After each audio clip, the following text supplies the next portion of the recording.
mode.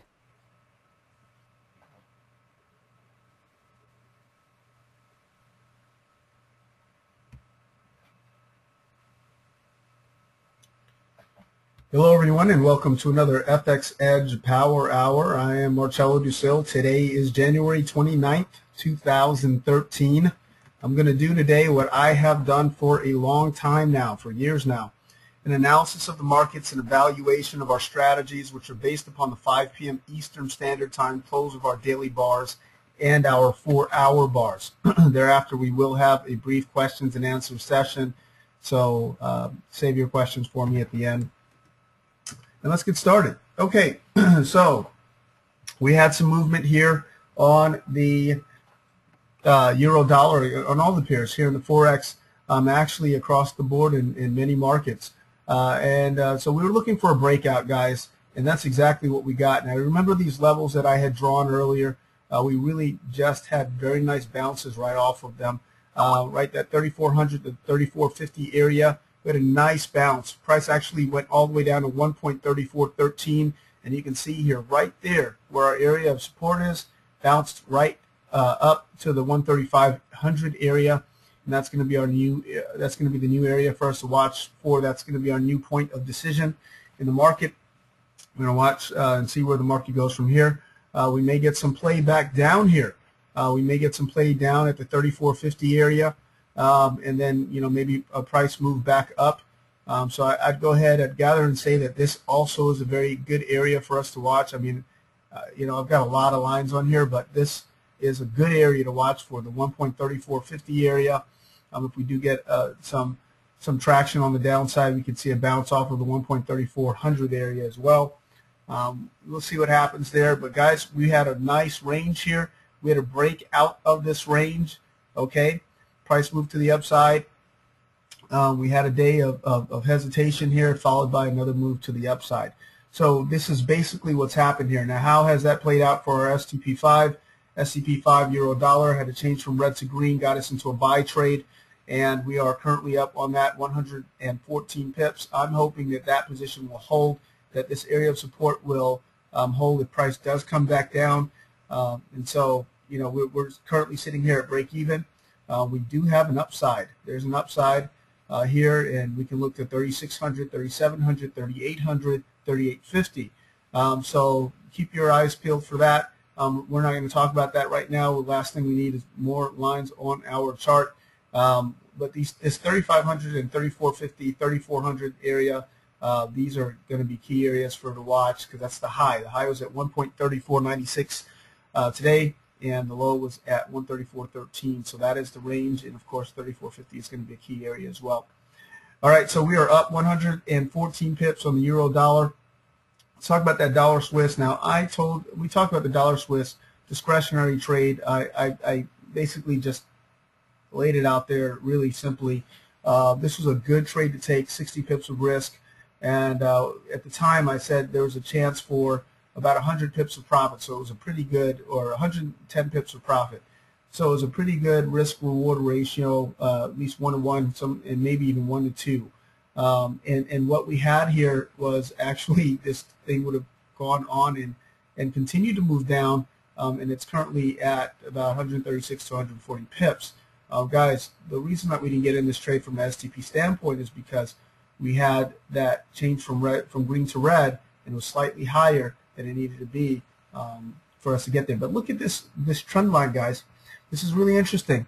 This trend line that we have here, we had a reversal candle. It bounced off the reversal candle formed here, and then we had another test of that trend line.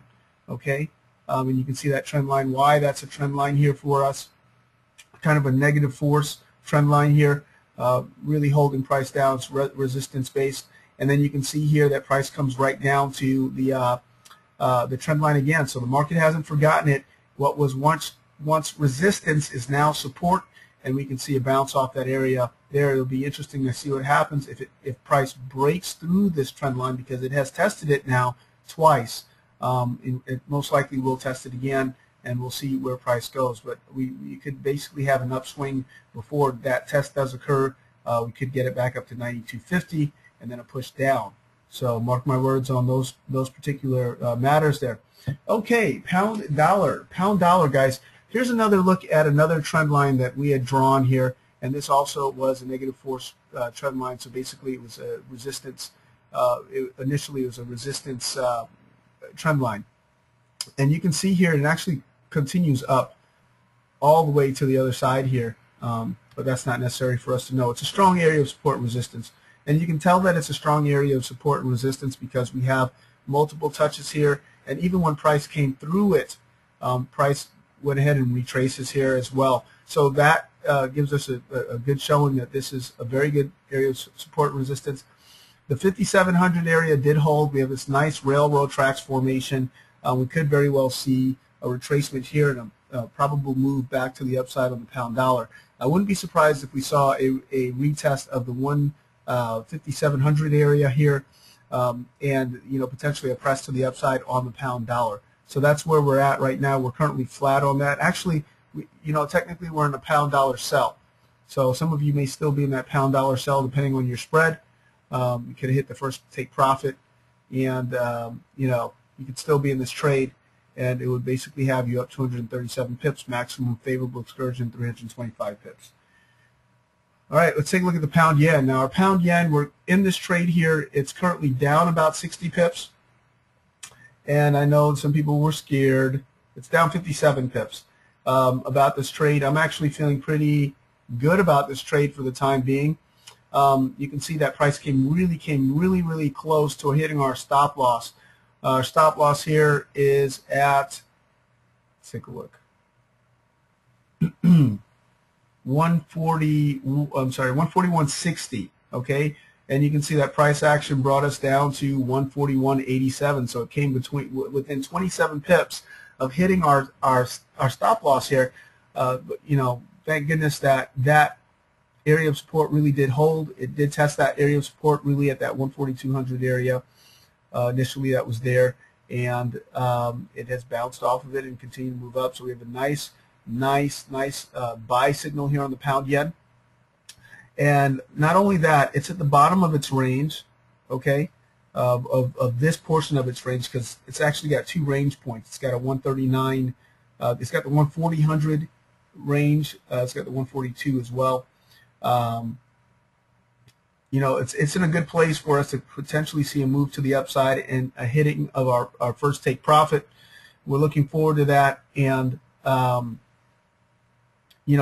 getting back to break even on this trade, but it's down 60 pips, and we have a lot of room to the upside of this range. Not to mention the fact that other currency pairs are getting out of that range. So if the pound dollar does move from where it is, because it was suppressing the pound yen here, we could very well see a nice pound yen move. The euro yen has moved up very well, and the pound dollar looks like it's ready to make a turnaround, that it's ready to stabilize here and maybe have a little bit more up movement here as it has been in the downtrend. So the pound yen looks pretty good for this trade at this particular juncture.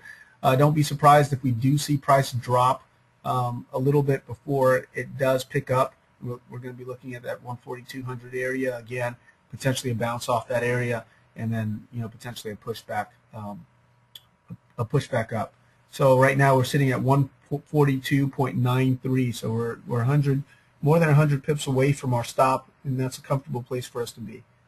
And if it breaks that, it breaks it. All right. So yesterday I talked about the Aussie dollar, and I talked about this area of resistance here. So I'm sorry, support here. This was the 200 MA. If you don't remember, you can always go back and watch the video. And I talked about how we had multiple bounces off this area and why this was a very good area to potentially take a buy trade here. And then that there was a buy side at least up to the 50 here. And that's exactly where price took a break here. So we've had some nice upswing here, uptick on the Aussie dollar here. It did come down. We had about 36 pips of risk if you had taken it, and very nice trade, 60 pips to the upside so far. It's barely closed above the 50. It's kind of an ambiguous place for us here as far as that's concerned, because we're right at 1.0450. That's a very strong area of support. We just passed it. That's good, but we have not definitively passed the 50 EMA that we have here as well. So that's going to be something that we need to take into consideration, but it does look good. It's certainly still good for a buy bias as far as I'm concerned, looking at this Aussie dollar. Okay, so that is where we're at. Euro yen, of course, we've got to attack that. Euro yen, we are currently in a buy trade, and we took that discretionarily. And you can see here where we're at. We're actually up 136 pips here. And we entered late too, guys. We entered at 120.92, and on this trade we should have entered at 120.76. So we were 16 pips off, and we're still up 135 pips. We should be up 150 pips right now, and you know, we're fine with that. So you know, hopefully this thing, you know, we're currently at break even, and so what we're going to wait for is, if you haven't moved your stop to break even, move it to break even now. We may have a retracement, may test this area again. Hopefully it does not come down as far as the previous candle has, and then it, you know, continues to move back to the upside. We'll see what happens, because we're also far above this 50, and that's always a concern. So we could see it. So that at some point we could very well see a correction. It just doesn't seem like the market wants to give us one right now. So we'll have to wait and see where the market goes from here and what it does give us. We do have doji, doji, doji. If this is a doji day again, we could very well see a continuation pattern and push to the upside again. So, you know, we'll wait and see what happens. I'm pretty ambiguous about that. I know that it, you know, I haven't given you a direction on this euro yen, but there is a buy bias on this euro yen definitively, and there has been for a while. And you know, we can expect most likely more of the same as far as that's concerned. Going forward, you can see that we have kind of a red bar getting ready to form here. It's not formed yet, and so we'll have to wait and see how that closes, and that will tell us what we will do next. Okay, so that's that. Let's take a look at our 4-hour.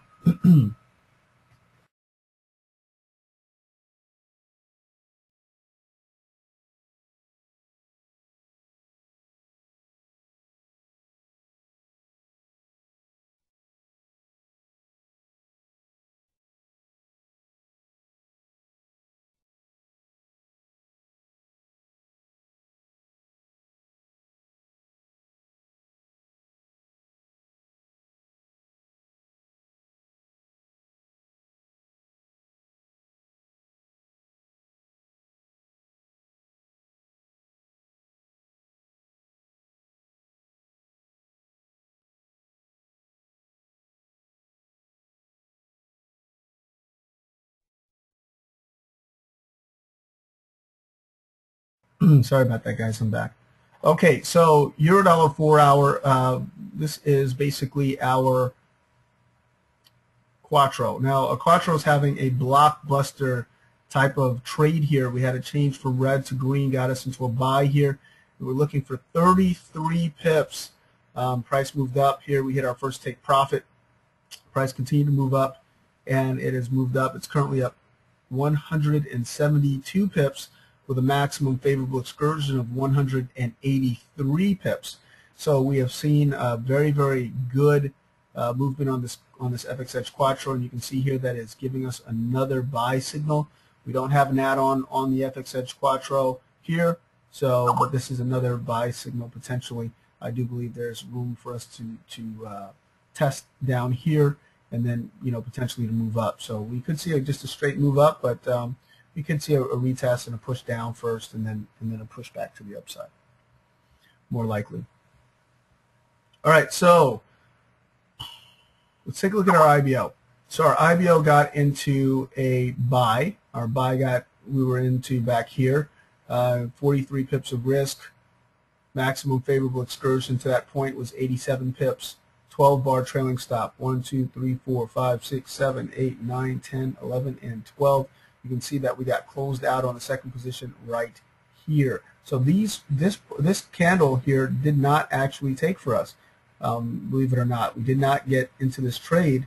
Had we gotten into this trade, we would have had a very nominal loss here.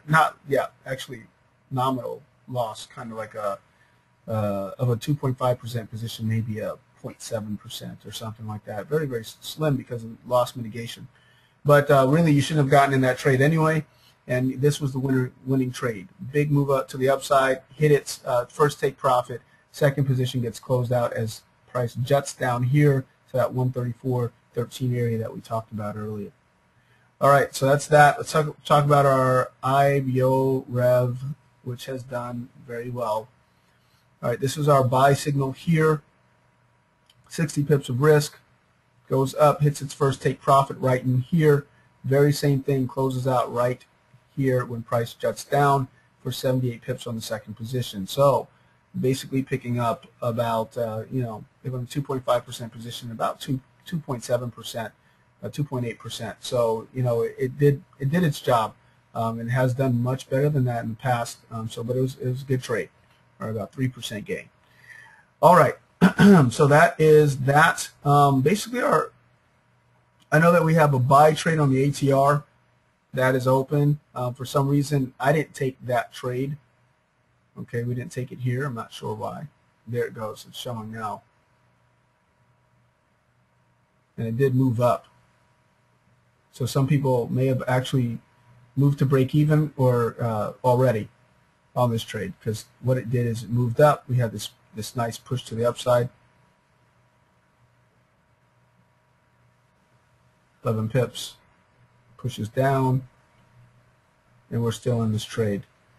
Up just a few pips. So either you're out at break even on second position on both positions here, or you're still in this trade and you're slightly up. Okay, and of course the TT3X has not done anything. We don't have any TT3X trade right now. By the way, I'm putting out a new version of the ATR Sniper. It's coming out very soon. No trade here because we're in a buy mode. Only buy trade we had did not get an entry. So, and so now, guys, we're just going to wait for the next signal. And that is all, folks.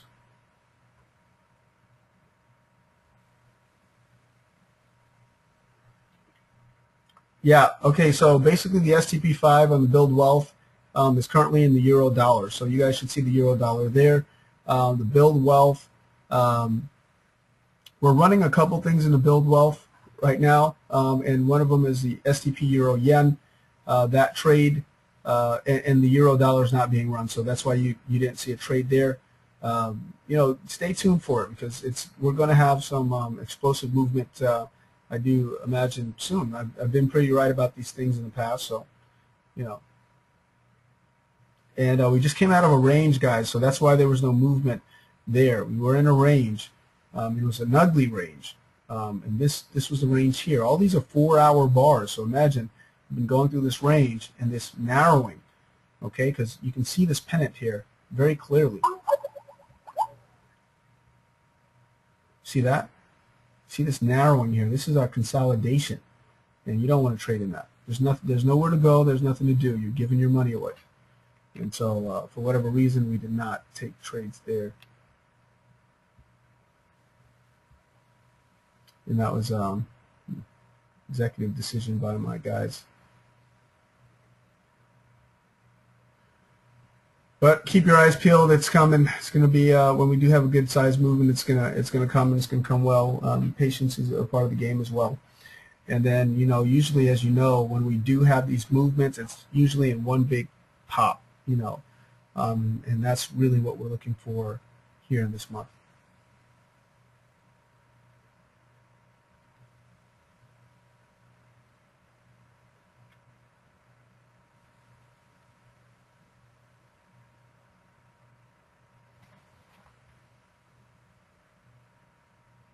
Yeah, Dana, mine didn't take either.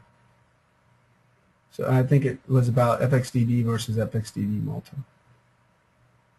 But reset it, just put it back on your chart again.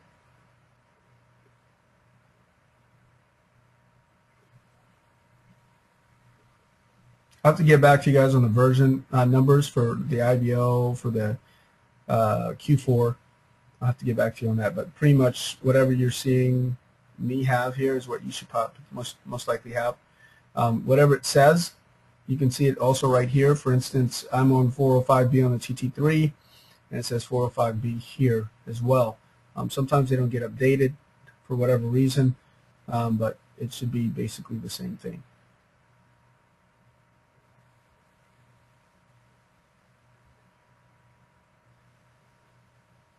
It should be on 103 for the ATR sniper. And guys, I'll do a no, don't change the settings. It should be automatic.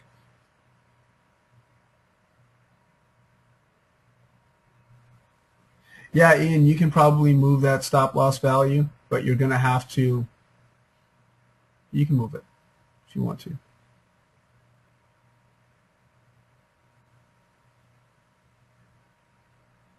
Someone asked me right now, and actually a veteran, I haven't seen this trade since 123.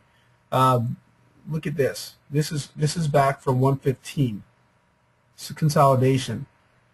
The fact that, you know, this was not a place where you wanted to take a ton of trades. It was just a consolidation, unless you're doing high frequency trading, and we're not.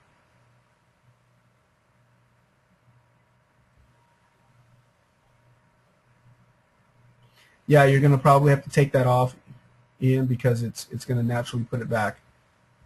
So you can turn it. You can actually turn it off. Guys, a new version of the Tradematic is coming out. It is unbelievable. We spent a lot of time, years on this particular one, and I think you're going to like it. It's a tool that's going to help you trade automatically. So it's going to allow you to take trades manually and turn them into automated trades. So say that you want to move, you want to go to work, but you want to make sure that you have to break even at some point. You can tell it to do that. Say that you wanted to have a trailing stop in place of some kind. It's going to do that as well. Those kinds of things. The Tradematic is, there's a current version that we have of the Tradematic. We have a version that you guys have, but this one is really on steroids. It's a whole nother animal. But I'm looking forward to sharing it with you. You know, in these coming weeks, I'm probably going to need I want a test group to see how you guys feel about it. So I'm going to ask some of you, especially my loyal guys in this room, to probably come in and take a look at that with me. So you're going to love it. I think you're going to love this Tradematic. I want you to test it for a little while for me. All right, with that, I am out of here. I look forward to talking to you guys tomorrow. I'll be back here. Hopefully we will have more to talk about, and hopefully, you know, I'll be right about these things, and we can keep moving forward and hopefully keep some of our positions and hopefully make some more money. So with that, I will talk to you soon. All the best. Bye-bye.